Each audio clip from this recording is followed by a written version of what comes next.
So, what's this new side effect? Wow. Okay. This video might be a little bit longer to try and explain this one.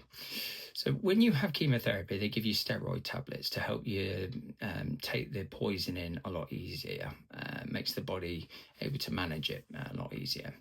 What they don't tell you, and I know full bloody well they never told me this, and if anybody's watching this video, it's gone through the same thing, you may have the same problem. It also raises your sugars, your blood sugars. So over an extended period of time, your blood sugars are going up and up and up. Now, I didn't know this. And when I could eat, I'm still eating like a child. So I'm still eating sweets and chocolate and fizzy drinks and all that kind of jazz.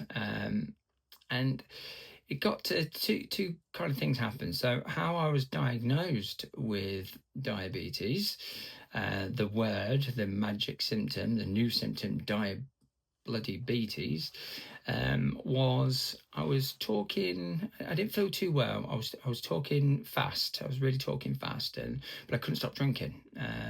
I'm talking litre. I'll have a litre of water, then go to the bathroom, have another litre of water, then go to the bathroom. So you're just causing a rod for your own back. You drink a lot, you go to the toilet. You drink a lot, you go to the toilet. You drink a lot, you go to the toilet. Now it's bloody stinging when I go to the sodding toilet. So we decided to go to A&E to see what this could be. There was no ChatGPT then or anything like that, and you put symptoms into Google, it tells you you're pregnant. So I'm kind of figuring I'm not pregnant. So we go to the A&E, and she takes a blood sample, a blood test, and then she comes running out. And I swear to God, I'm not making this up. This is a true story. And she said, Mr. Anderson, we've just tested your blood sugars. You're 34. I said, cool, okay, brilliant. What does that mean? She says, no, Mr. Anderson, you're not getting it. That's not cool. You're on the verge of going into what we call a diabetic coma. We've got to sort this out now. And then within seconds, she produced this great big massive needle of insulin and jabbed me with it, subject to me signing the consent for it. Where did that come from? And she said it was obviously down to, she asked me what was going on and went through all that. She said, yeah, it's definitely the steroids you're taking. That's been raising your blood sugars, and that's why you've now got type 1 diabetes. Brilliant. So what does all that mean? So it means that I'm not allowed Cadbury's anymore, which I did. I'm not allowed Mars bars anymore, which I still ate. Made it kind of worse for myself by eating all the crap that I was told I couldn't have. And blessed Belinda had bought me, she bought me a selection of diabetic chocolate. Tastes like the real thing. No, it doesn't. No, it really doesn't. It tastes like cardboard and grass. It's horrible. I can't get onto that at all.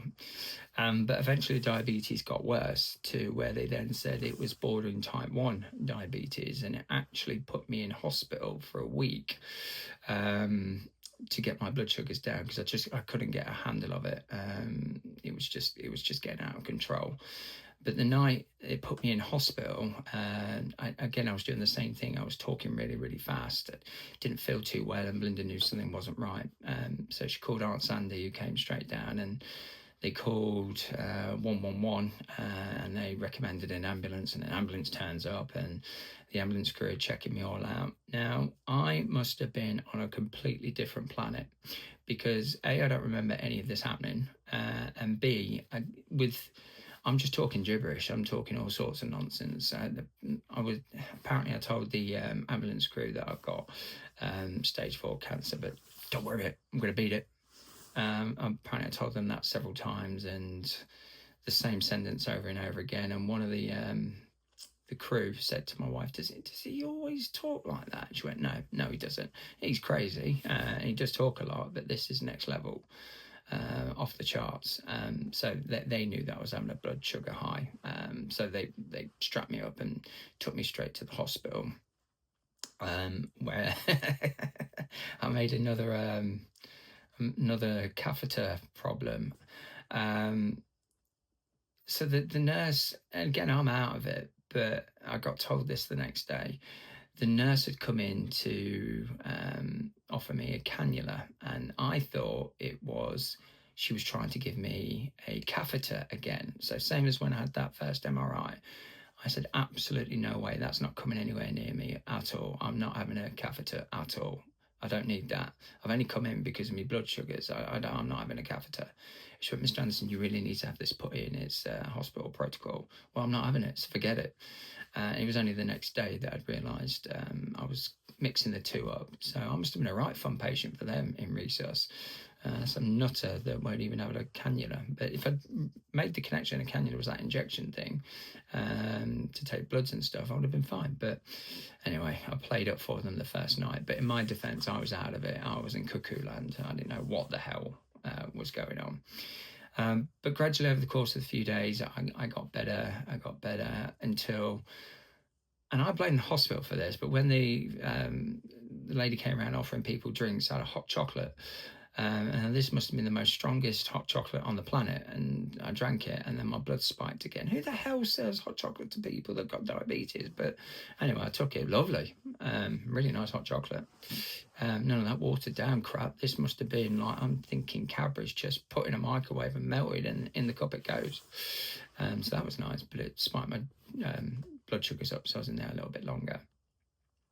To pass the time, Belinda had bought me a Batmobile from the Batman film Lego set, but one of the big technical ones.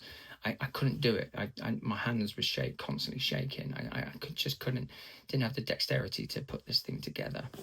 So my hands were constantly shaking. But as the week got through, I knew I had to be discharged by Friday, because if I wasn't discharged by Friday, I'd be staying in over the weekend. And luckily, I managed to get discharged on the Friday, so I didn't have to stay in the hospital over the weekend, so that was good. Sophie sent me a video of Hudson. She'd got a drink. She was laying on my side of the bed. She'd brought this drink to bed, and Hudson thought that was his drink, so there's a video of him drinking out of the glass, which made me laugh. Nutter. So yeah, one of the big side effects that I got from cancer, which I technically still have, but it's a manageable one. So it's type 2 bordering. I don't have it, I think they're saying, but I still have to take medication for it. But I haven't had a sugar spike in years.